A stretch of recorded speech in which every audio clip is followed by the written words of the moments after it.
Okay, this is Maria. I'm going to show you my audience. Here they are.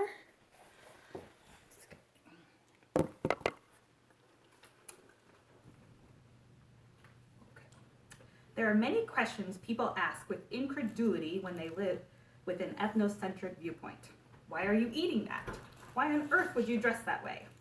I'm going to introduce you to the concept of ethnocentrism by defining it, giving a brief history of the term, discussing causes, talking about the benefits and consequences, and giving ways to combat it. So first, I'm going to define the concept of ethnocentrism and give a brief history of the term.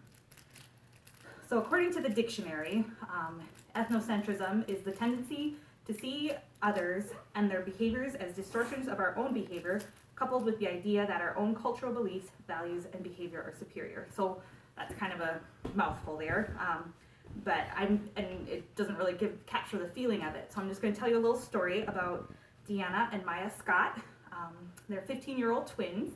They were adopted by white parents, and they learned about having box braids. And so they asked their parents for box braids, and so they got them, and then they went to school the next day, and they were pulled out of class and told that if they didn't fix their hair, they would be excluded from their sports teams and not allowed to go to prom and have detention.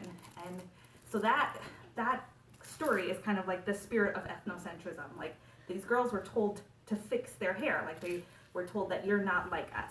You have to do something to make yourself more like us. And so that's kind of like the spirit of ethnocentrism. So in an article in Political Psychology, Boris Byzumek and John Duckett, they kind of talked a little bit more about what ethnocentrism was, and they added this idea of group self-centeredness to it. And so people who are ethnocentric, they have a large preference for their own group. They believe in the superiority of their own group. They want to preserve like the purity of their own group. They're okay with exploiting other groups to benefit their own group. They have a very cohesive group, and the members of the group are very devoted to that group. So basically, like the Death Eaters in Harry Potter. So that is a very ethnocentric group. So a little history of ethnocentrism, like the term.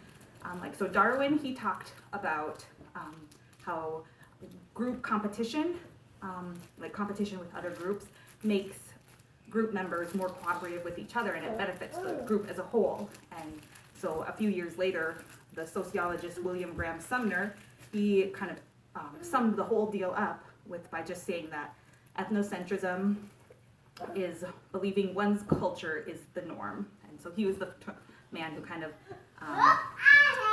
made the term ethnocentrism. So that was just a little definition and the history of ethnocentrism.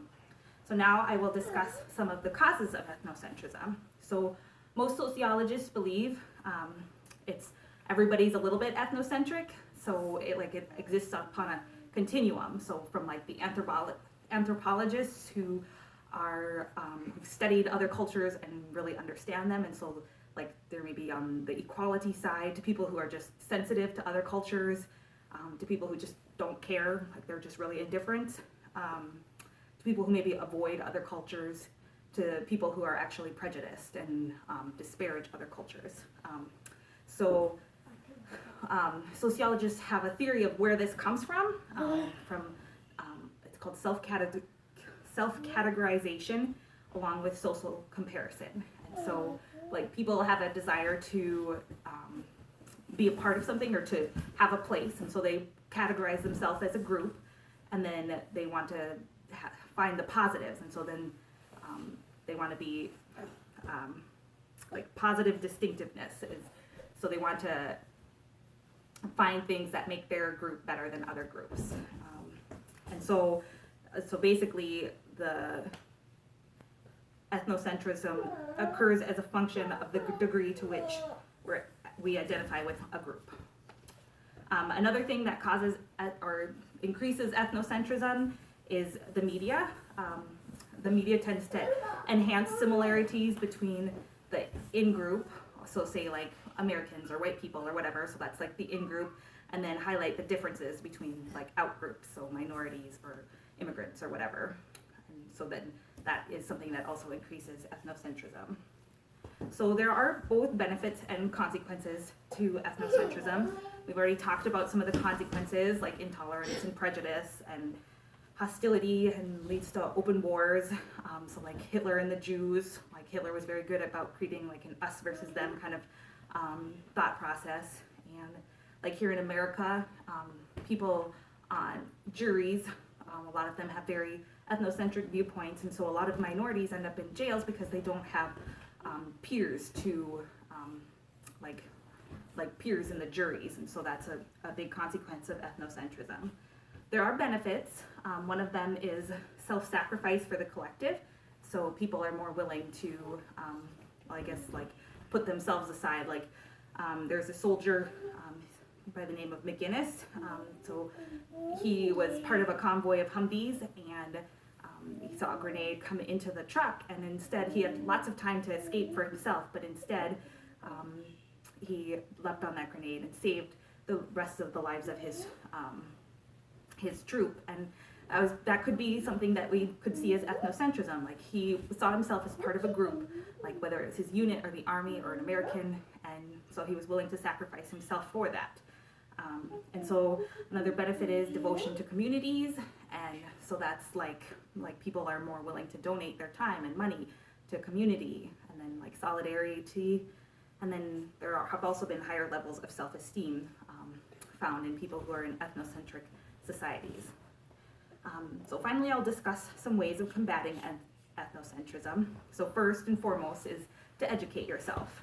So like there are countries that eat like fried grasshoppers or crickets, and instead of just being like yuck, like learn like it's a super good source of protein in those areas, and there's also a lot of historical significance to it. And so then we can also avoid assumptions and just be respectful even when we don't understand, and then just acknowledge the distinctions between other people. So in conclusion, I have defined the concept of ethnocentrism, given a brief history of the term. I have discussed causes and talked about the benefits and consequences of it. Finally, I've given some ideas for combating it. Instead of greeting other cultures with incredulity and scorn, maybe we can learn to appreciate our differences and strive to understand each other better. There's my audience.